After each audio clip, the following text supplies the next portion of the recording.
출애굽기 33장 1절로 11절까지 말씀을 보도록 합니다. 구약성경 133페이지를 찾아주시기 바랍니다. 구약성경 133페이지 출애굽기 33장 1절로 11절까지 말씀이 되겠습니다.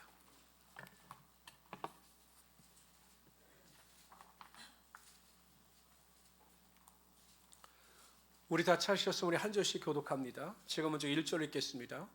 여호와께서 모세에게 이르시되 너는 네가 애굽 땅에서 인도하여 낸 백성과 함께 여기를 떠나서 내가 아브라함과 이삭과 야곱에게 맹세하여 내 자손에게 주기로 한 그 땅으로 올라가라.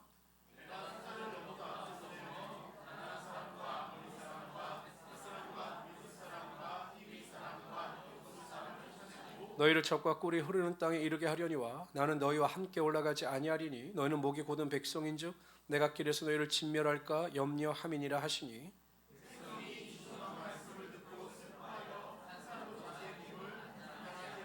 여호와께서 모세에게 이르시기를 이스라엘 자손에게 이르라 너희는 목이 곧은 백성인즉 내가 한순간이라도 너희 가운데 이르면 너희를 진멸하리니 너희는 정신구를 떼어내라 그리하면 내가 너에게 어떻게 할 것인지 정하겠노라 하셨습니다.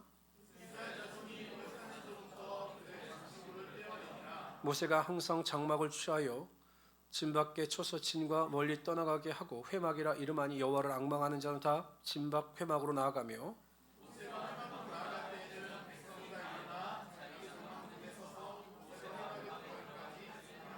모세가 회막에 들어갈 때 구름 기둥이 내려 회막문에 서며 여호와께서 모세와 말씀하시니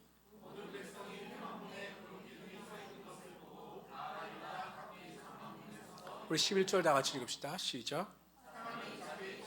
이야기한 같이 여호와께서 모세와 대면하여 말씀하시며 모세는 진으로 돌아오나 눈의 아들 젊은 수종자 여호수아는 아멘. 저는 오늘 읽어드린 출애굽기 33장 1절로 11절까지 말씀을 가지고 행위보다 중요한 것이 관계입니다. 이 같은 제목으로 하나님의 말씀을 증거하도록 하겠습니다. 제가 얼마 전에 아는 목사님과 이제 이야기를 하다 이제 자녀 문제에 대한 이야기를 나누게 되었습니다. 자녀 문제를 나누면서 이제 나눈 내용이 어떤 내용이냐면 참 세상에 내 마음대로 되지 않는 문제가 많은데 그 중에 특히 자녀 문제는 참 내 생각대로 내 마음대로 되지 않는다라는 것이었습니다.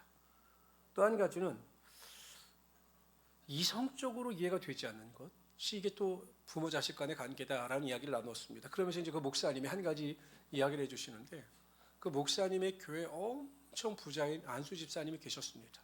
뭐 재산이 얼마인지 모르겠는데 그 아들이 결혼을 하지 않은 노총각인데 수년 동안 이 주식 투자와 코인 투자로 200억을 날렸다는 겁니다. 놀랍지도 않죠. 왜냐하면 200억이 우리하고 상관이 없는 금액이니까 200억을 날린 거예요. 그렇죠. 아니 200만 원이 아니고 200억을 날렸다는 겁니다. 그럼 어떻게 된 거냐니까 이제 필요할 때마다 계속 달라고 하면 부모가 못 이기지 못하고 안수 집사님이 준 겁니다. 그게 쌓인 게 200억입니다. 그래서 안수 집사님이 내가 뭐 하나님 앞에 잘못한 것이 있나 뭐 이런 생각이 들기도 하실 정도로 이제 자책하신다라고 이야기를 하는데 그래서 제가 그랬죠. 아니 그럼 목사님이라 좀 말리시지. 그게 결국 안수 집사님도 망하는 길이고 자녀도 망하는 길인데 이게 중간에서 끊으셨어요. 어떻게 그걸 계속해서 그렇게 돈을 대줄 수가 있었느냐라고 제가 말씀을 드렸더니 목사님도 그러셨다는 거예요. 계속 이게 자금을 대주다 보면 안수 집사님도 힘들고 아들도 힘들게 된다. 그러니까 끊어라. 이렇게 이야기를 하면 알겠다 하고 돌아갑니다. 근데 또 아들이 달라고 하면 또 그 아들에게 돈을 준 거예요. 그렇게 쌓인 게 200억입니다. 근데 나중에는요. 이 안수 집사님이 목사님에게 그런 말씀을 하더랍니다. 목사님 다 아는데 주면 안 되는 걸 아는데 이게 아들이기 때문에 안 되네요. 아들이기 때문에 내가 이게 어떻게 주고 싶은 생각은 없는데 어떻게 마음이나 생각이 그렇게 되네요 라고 이야기를 하셨다고 합니다. 저는 솔직히 공감이 갔습니다. 그 안수 집사님이 그렇게 말하는 것에 대해서 공감이 갔어요. 이 부모 자식 관계에서는요 아는데 안 되는 겁니다. 해주면 안 되는데 그렇게 해주면 이게 잘못된 길로 걸어갈 수 있다는 것을 아는데 때로는 부모가 아들이기 때문에 딸이기 때문에 도저히 그렇게 할 수가 없는 겁니다. 근데 제가 이렇게 부모 자식 간의 관계를 생각하다가 그런 생각이 들었습니다.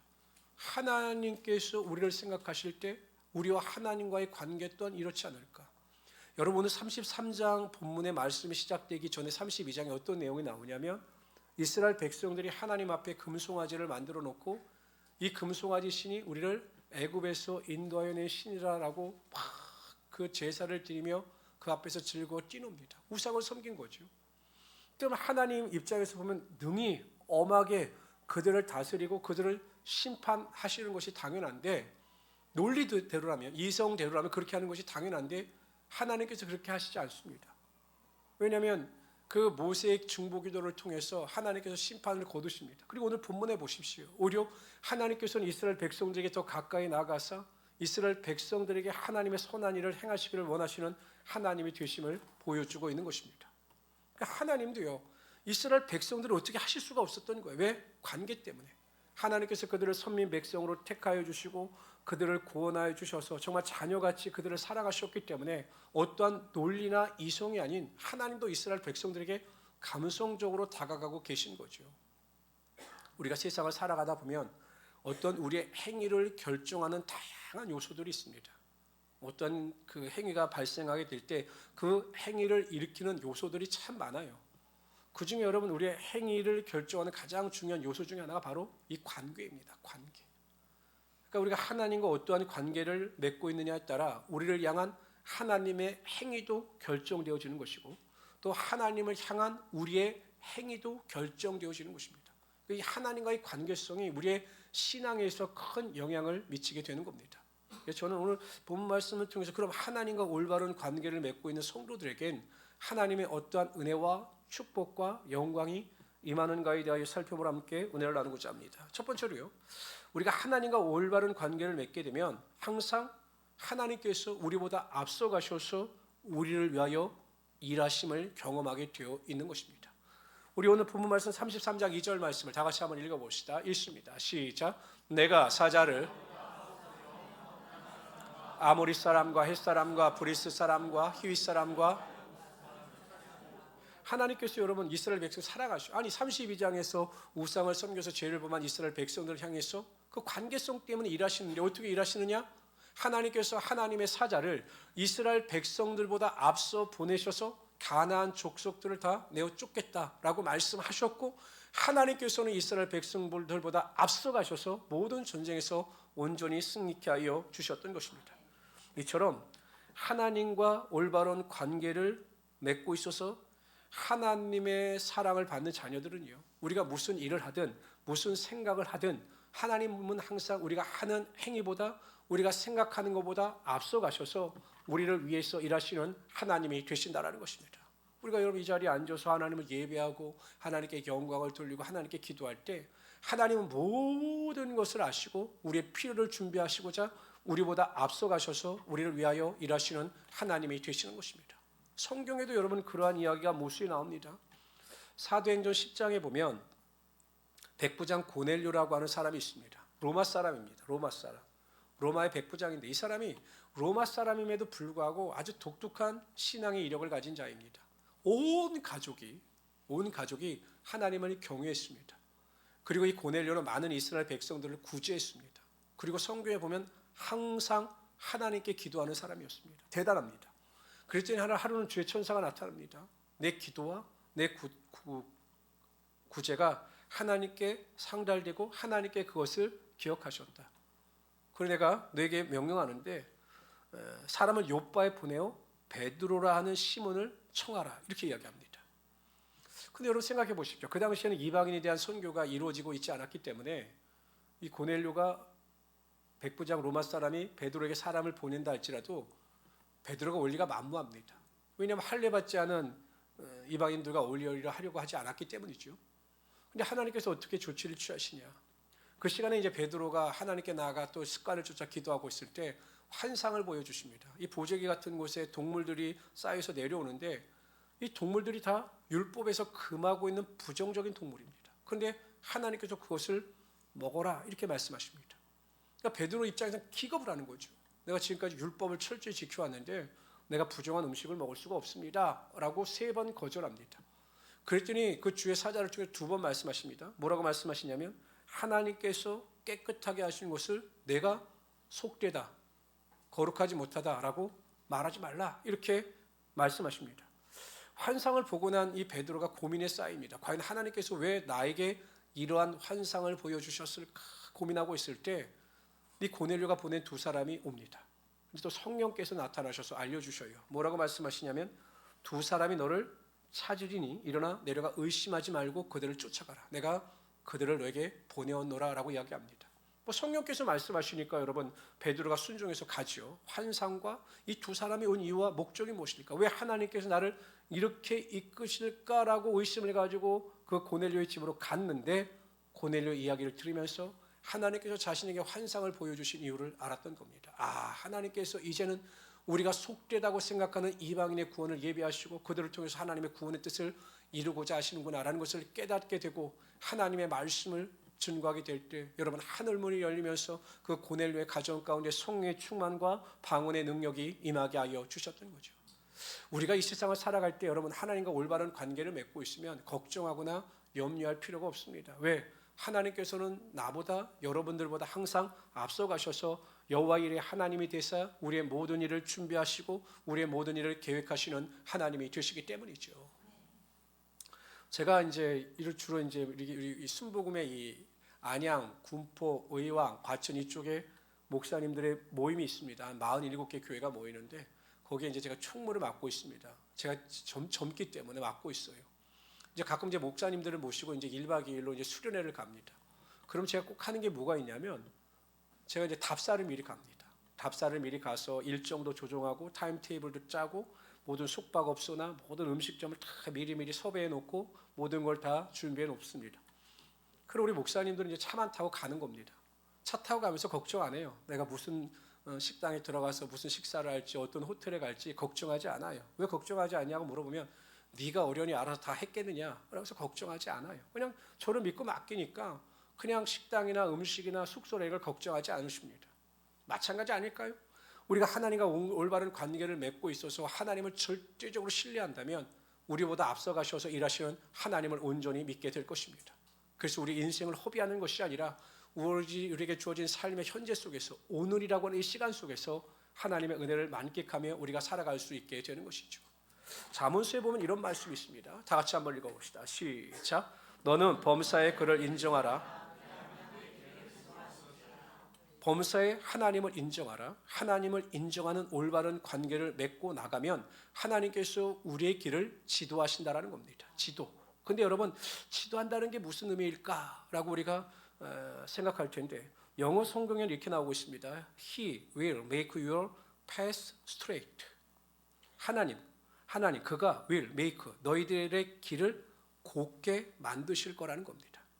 여러분 우리 인생길에 하나님께서 하이웨이를 내시는 거예요. 우리가 하나님을 신뢰하고 하나님을 절대적으로 의지하면서 나가게 되면 우리가 고난과 환난의 직면에 있다 할지라도 결국 하나님께서 우리 인생의 고속도로를 내사 항상 좋은 길로 인도하시는 하나님이 되시는 것입니다.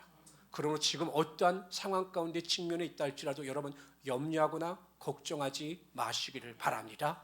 그리고 여러분 마음속에 일어나는 간절한 기대와 소망이 있으시다면 그것을 능히 이루실 하나님을 기대하시면서 오늘도 믿음 안에서 넉넉히 이기며 살아갈 수 있는 하나님이 되시기를 주님의 이름으로 축원합니다.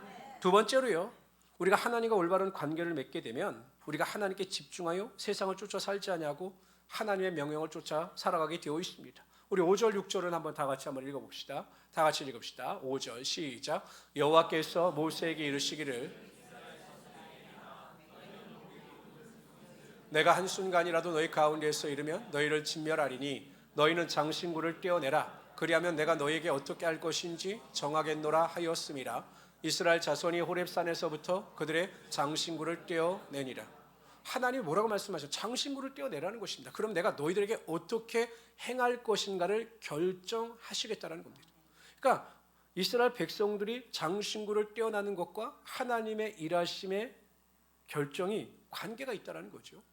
단지 장신구, 우리가 장신구 하면 뭐가 생각납니까? 목걸이, 귀걸이, 또 뭐가 있죠? 팔찌. 뭐 이 정도 장신구를 떼어내면 하나님께서 하나님의 일을 결정하시겠다는 겁니다. 별거 아닌 것 같죠? 근데 이 장신구는 상징적인 의미를 가지고 있는 겁니다. 어떤 상징적인 의미를 가지고 있느냐면 세상의 즐거움, 세상의 쾌락, 욕심, 탐심을 다 내려놓고 오직 하나님만을 신뢰하여 하나님께만 집중하라. 그래야 너희들이 이 광야 생활 가운데 나를 바라봄으로 말미암아 이 광야 생활 가운데 넉넉히 이길 것이다 라고 하나님께서 말씀하고 있는 것입니다. 그렇죠. 이스라엘 백성 다 장신구를 떼어내지요. 이 광야 생활 가운데 온전히 살아가기 위하여 하나님께만 집중하여 하나님의 말씀에 순종하겠다라고 결단하고 있는 겁니다. 우리가 살아가다 보면 우리 또한 인생의 광야를 지날 때가 많습니다. 30대, 40대, 50대, 60대 계속 인생의 광야를 지날 때가 많습니다. 고독한 광야를 지날 때마다 우리가 꼭 기억해야 할 것은 그 광야 가운데 절대로 우리의 목표를 잃지 않도록 하나님께만 집중하고 하나님만을 바라보며 의지하며 살아갈 수 있어야 한다는 것입니다.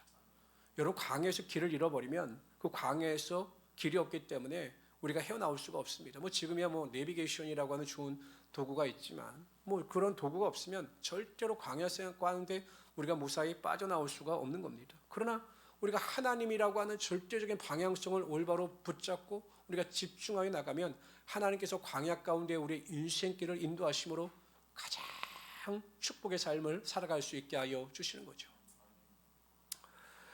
제가 전주에서 이제 부교육자 사역을 접고 3개월 만에 모든 사역을 다 접었습니다. 갑자기 하나님께서 강권적으로 개척에 마음을 주셔서 3개월 만에 제가 올라왔습니다. 근데 올라오니까 정말 막막하죠. 무슨 계획이 있어 올라오는 게 아니라 그냥 무작정 관두고 개척을 해야겠다라고 하는 마음을 가지고 올라왔으니까 무엇을 어디에서부터 어떻게 시작해야 될지 전혀 몰랐습니다. 또 가장 문제가 이제 경제적인 문제도 굉장히 컸죠. 수입이 전혀 없어지니까. 그래서 제가 굉장히 막막해하고 어려워하고 있을 때 그래서 하나님의 인도하심을 믿었으니까 하나님께 저에게 요구하시는 것이 두 가지였습니다. 첫째는 무엇이냐면 내려놓으라는 것이었어요. 내려놓는 거. 그리고 나에게 집중하라. 그리고 두 가지를 요구하셨는데 첫째가 새벽 예배였습니다. 새벽 예배를 통해서 나에게 집중하라. 그래서 제가 그 동네에 있는 교회를 정하고 매일 새벽마다 나가서 하나님께 기도했습니다. 그러니까 제가 생각해 보면 참 목사님한테 못할 짓을 한 것 같아요. 왜냐하면 그 목사님은 새벽 예배가 끝나면 가셔야 되는데 제가 있으니까 이제 못 가시는 거죠. 제가 계속 기도하니까 지금 이제 목회를 보니까 제가 이제 눈치가 생긴 겁니다. 그러니까 여러분 기도하다가 시간 되시면 빨리 가셔야 됩니다. 그래서 계속 기도를 했죠. 또 한 가지는 제가 주중 예배에 집중했습니다. 주일 예배는 기본이고 그래서 계속 교회를 돌아다녔습니다. 안양에 있는 모든 교회를 막 주일마다 돌아다니고 주중 예배도 드렸는데 수요일날 예배를 제가 정말 많이 드릴 때 하루에 3번 드렸습니다. 오전, 오후, 저녁. 왜냐하면 그 하나님께서 주시는 은혜가 너무 컸기 때문에 제가 교회를 바꿔가면서 아침, 수요, 주일 예배를 드렸습니다. 그랬더니 하나님께서요 정말 하나님께만 집중할 수 있는 믿음을 주셨습니다. 환경이 아니라 하나님께만 집중할 수 있는 믿음을 주셨고 하나님만을 절대적으로 신뢰할 수 있는 은혜를 허락하여 주셨습니다. 그리고 나서 저와 우리 집사람이 이제 땅밟기를 했습니다. 땅밟기를 하면서 우리에게 보여주신 하나님 그 땅을 우리에게 주십시오라고 신뢰할 때 하나님께서 그 성전을 허락하시고 모든 목회의 시작을 알려주셨죠. 뒤돌아보면 하나님께 집중하여 하나님을 신뢰하여 하나님께 모든 것을 맡길 때 모든 것이 은혜였고 하나님의 인도하셨음을 저는 지금도 감사하며 생각하며 나아갑니다. 성도 여러분, 우리가 이 세상을 살아갈 때 어디에 무엇을 가지고 집중하냐에 따라 우리의 삶의 미래가 결정되어집니다. 헛된 것에 마음을 빼앗기지 마십시오. 환경이나 조건이나 세상의 마음을 빼앗기지 마시고 더욱 어려울수록 하나님만을 바라보고 하나님께만 집중할 수 있는 우리 성도들이 되시기를 바랍니다. 하나님을 사랑하고 섬기면 하나님께 집중할 수 있어요. 하나님께서 나의 삶의 전부가 되심을 인정하실 수가 있는 것입니다. 그래서 그런 은혜와 능력 가운데 능히 승리하며 살아갈 수 있는 우리 성도들이 되시기를 주님의 이름으로 축원합니다. 세 번째로 우리가 하나님과 올바른 관계를 맺게 되면 우리 인생에 하나님을 만나는 회막이 있게 됩니다. 여러분 오늘 본문에 보면 아직 이스라엘 백성들이 성막은 없었습니다. 그런데 이 모세가 이스라엘 진과 거리가 떨어진 곳에 천막으로 회막이라고 하는 것을 만들었습니다.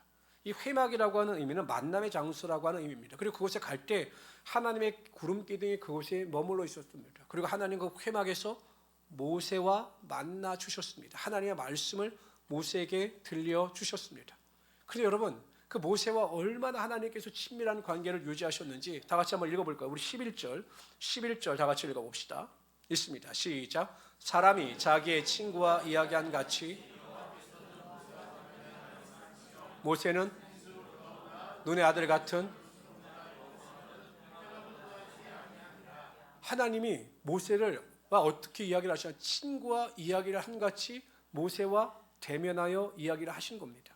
이 대면하다라고 하는 의미가 영어 성경에 보면 페이스 투 페이스입니다. 얼굴 대 얼굴. 그러니까 여러분, 하나님께서 모세에게 얼굴을 맞대고 말씀하신 거죠. 근데 여러분, 이게 성경적인 내용으로 맞지 않습니다. 왜냐하면 그 당시에 하나님을 대면하는 자는 죽었기 때문에 그만큼 하나님께서 얼굴을 맞대고 모세와 대면할 정도로 그를 친밀하게 여기셨다는 겁니다. 여러분, 부부들 얼굴을 맛보면서 이렇게 가까이 얼굴 맛보면서 이야기하십니까? 이렇게 얼굴을 맞대면서 이야기하십니까? 화밖에 안 날 것 같은데 얼굴을 맛보면서 이야기하면. 그만큼 하나님께서 모세를 친밀하게 여기셨고, 또 그래서 그를 통해서 하나님께서 사명을 감당할 수 있는 애를 허락하여 주신 거죠. 그러니까 모세에게 있어 회막은 중요했던 겁니다. 사명을 감당해낼 수 있는 에너지를 얻을 수 있는 곳, 하나님을 만나 믿음을 충전할 수 있는 곳이 바로 이 회막이었습니다. 그러니까 그것을 보고 있던 여호수아도 너무 회막을 사모했어요. 오늘 성경에 보면 이거 보세요. 여호수아는 회막을 떠나지 아니하니라. 모세가 했던 것과 똑같이 그 안엔 들어가지 못했지만 그 바깥에서 하나님과 친밀한 교제를 나눴을 겁니다. 결국 하나님께서 여호수아를 모세의 후계자로 삼아주시고 그 영적인 은혜를 부어주시는 거죠. 다니엘도요, 그 위기를 극복할 수 있는 영적인 회막이 그에게 있었습니다. 다니엘서 6장 10절에 보면 다니엘이 이 조수의 왕의 도장이 찍힌 것을 알고도 자기 집에 돌아가서는 윗방에 올라가 예루살렘으로 향한 창문을 열고 전에 하던 대로 하루 3번씩 무릎을 꿇고 기도하며 그의 하나님께 감사했더라. 다니엘에게 있어 영적 충전의 회막은 자신의 집이었습니다. 하루에 3번씩 하나님께 믿음으로 기도하고 간구할 때 하나님께서 그와 함께 하시고 그에게 악한 세력을 물리치시는 힘과 능력을 허락하여 주셨던 거죠. 이처럼 성도들의 삶에는 영적인 은혜와 능력을 체험하고 하나님만을 만날 수 있는 자기만의 회막이 꼭 필요합니다. 제가 아시는 목사님 사모님이 직장암으로 소천하셨습니다. 목회 참 잘하셨습니다. 사모님이신데 정말 성령 충만하셨고 남편 목사님보다 오히려 이 사모님 때문에 교회 오시는 분들이 많았습니다. 직장암에 걸렸죠. 저는 그렇게 친밀한 관계가 있지 않았기 때문에 자주 찾아뵙지 못했지만 다른 목사님이나 사모님들은 이 사모님을 계속 찾아뵙습니다. 그런데 나중에는요, 너무 암으로 인한 고통이 심해지니까 이 사모님 입에서 이제 원망 불평밖에 나오지 않는 겁니다. 내가 이렇게 암으로 인해서 죽게 된 것은 성도들 때문이다. 남편 때문이다. 이런 말을 계속 하시는데 병문안에 갔던 목사님이나 다른 사모님이 충격을 받으시는 거죠. 아니, 그렇게 성령 충만하고 그렇게 은혜 가운데 살아가시는 분이 어떻게 이 지경에 이르니까 그렇게 하나님을 원망하고 성도들을 원망하고 목회자를 원망할까 충격을 받으셨습니다. 그러다 돌아가셨어요. 그러니까 그 사모님의 죽음 앞에서 모든 목사님들이나 사모님이 좀 마음이 좀 무거웠습니다. 어떤 천국에 대한 기대와 소망을 가지고 가실 줄 알았는데 어떻게 저렇게 가셨을까라고 하는 그 마음에 무거운 마음이 있었습니다. 근데 저는 그런 생각이 들더라고요. 이것이 우리 한계입니다. 우리의 연약함의 본성인 거죠. 저는 이제 그 갤럭시를 쓰는데 저 휴대폰이 오래돼가지고 이 모바일이 요즘에 와서는 그 충전을 하면 오래 못 가더라고요. 뭐 하루를 쓰면 막 오후가 되면 막 간당간당합니다. 목사님들은 저에게 이제 빨리 바꿔라. 네 거는 그 흉기다. 막 이렇게 말씀하셔요. 근데 뭐 굳이 바꿀 필요가 없기 때문에 저는 이렇게 기계에 대한 욕심이 없기 때문에 그냥 씁니다. 그런데 분명한 것은 충전을 안 하면 못 써요. 그 밤새 충전을 제대로 하지 않으면 다음날 그 모바일의 기능을 사용할 수가 없어요. 제가 왜 이런 말씀을 드리냐면 성도들이 항상 영적인 은혜와 능력을 간직하면서 꾸준히 그것을 유지하면서 살아가면 좋을 텐데 절대 그렇지 않다라는 겁니다. 제가 목사님 사모님의 예를 들어서 말씀을 드렸죠. 그렇게 성령 충만하고 은혜가 충만했던 분이 그렇게 직장암의 고난 앞에서 원망하고 불평한다? 이것이 우리의 한계입니다. 결국 우리는 아무것도 아닙니다. 하나님께서 영적으로 우리를 채워주시지 아니하시면 우리가 영적인 은혜와 능력을 삼으며 우리의 영적인 은혜와 능력을 채우지 아니하시면 우리는 한순간도 이 세상을 이기며 살아갈 수 없는 그야말로 연약한 존재라는 사실인 것입니다. 그래서 우리는 항상 이 모세와 같이 우리 스스로 영적 재충전을 받을 수 있는 우리의 회막이 나의 일상 가운데 분명히 존재해야 합니다. 그냥 아무 생각 없이 그냥 주일날만 나와서 예배하고 또 하나님을 찬양하는 것만으로 만족하는 것이 아니라 나 스스로 하나님을 대면하여 하나님과 이야기를 통해서 즐거운 교제를 나누기 위한 반드시 나만의 회막이 있어야 한다는 것입니다. 어떤 분들에게는 예배가 영적 충전의 회막이 될 수 있습니다. 특히 어떤 분들은 금요일제를 통해서 하나님을 마음껏 찬양하고 하나님께 간절히 부르짖을 때 하나님의 채워주심과 인도하심과 터치하심을 경험한다. 그래서 내가 일주일을 이길 수 있는 힘과 능력을 얻고 돌아간다라고 고백하시는 분들도 많습니다. 감사하죠. 주일날 드려진 예배가 나에게 영적 충전의 회막이 될 수만 있다면 우리는 반드시 일주일간의 영적 전쟁에서 또 승리할 수 있게 될 것입니다. 어떤 분들은 하루의 큐티를 통해서 영적인 회막의 충전을 얻는다라고 하는 분들도 있습니다. 모든 걸 다 내려놓고 침묵 속에서 고요함 가운데 말씀을 읽고 묵상하면서 그 말씀이 나에게 주신 은혜를 쫓아 내가 매일 영적 충전을 받아 원망과 불평이 아니라 감사함으로 말씀대로 살아갈 수 있게 됩니다라고 고백하는 분들도 있습니다. 어떤 분들은 이제 주일날 팀별로 이루어지는 구역별로 이루어지는 여러 가지 큐티 나눔을 통해서 다른 사람들의 삶에 대한 이야기를 듣게 되고 또 나를 뒤돌아보면서 다시 영적 재충전의 시간을 갖게 되신다라고 하는 분들의 고백도 제가 들었습니다. 어떤 분들은 제가 목사님 뭐 예배나 말씀이나 뭐 큐티나 이런 걸 통해서 뭐 큰 은혜를 경험하지 못하지만 그냥 우리 성도들과 차 마시면서 이야기하고 또 여러 가지 담소와 대화를 나누면서 내가 세상을 살아갈 수 있는 용기를 얻습니다라고 하는 충전의 은혜를 나누는 분들도 있습니다. 뭐 어떤 분들은 목사님 주일날 와서 먹는 밥이 그렇게 맛있어서 제가 영육간에 충전을 받고 돌아갑니다라고 고백하는 분들도 있습니다. 어떠한 방법이든 어떠한 상황에 있든 항상 여러분들 스스로 여러분 자신을 제일 잘 알지 않습니까? 내 스스로 내가 영적 재충전을 받을 수 있는 꼭 회막을 만드십시오. 공간적으로 시간적으로 하나님을 꼭 만나는 시간을 가질 수 있기를 바랍니다. 저에게 있어서는 아침 기도입니다. 아침 기도는 제가 웬만하면 아침에 약속을 잡지 않고 아침에 나와서 1시간 이상씩 꼭 기도하려고 합니다. 그때 부어주신 은혜, 그것이 제가 목회자로서 세상을 이기며 하나님의 사명을 감당할 수 있는 영적인 군원이 된다라고 저는 감히 고백할 수 있게 되는 것이죠. 성도 여러분, 정말 이 세상은 악합니다. 우리가 정신을 똑바로 차리지 아니하면 우리가 이 세상의 악한 세력과 맞서 이길 수가 없습니다. 수많은 유혹이 있고 핍박이 있습니다. 우리 모든 성도들 한 사람 한 사람이 모세처럼 세상과 격리되어진 나만의 회막을 통해서 하나님께서 공급하시는 영적인 충전을 통하여 세상을 넉넉히 이기며 살아갈 수 있는 하나님의 귀한 성도들이 되시기를 주님의 이름으로 축원합니다. 혹시 여러분 머구리라고 아십니까? 머구리 보셨을 텐데 이 머구리라고 잠수부 같은 큰 쇠에 투구 같은 거를 쓰고 갑옷 같은 무거운 옷을 입고 바다 깊숙이 들어가서 이렇게 해산물을 채취하는 머구리 못 보셨나요? 저기 양양에 가면 머구리 횟집이라고 머구리 물회집이라고 유명한 데가 있는데 안 가보셨어요? 기도만 하셨구나. 그 머구리가 있는데요. 저는 이제 그런 걸 좋아하니까 이 머구리가 어떤 사람이냐면 하여튼 무거운 그 잠수복 같은 것을 입고 이제 내려갑니다.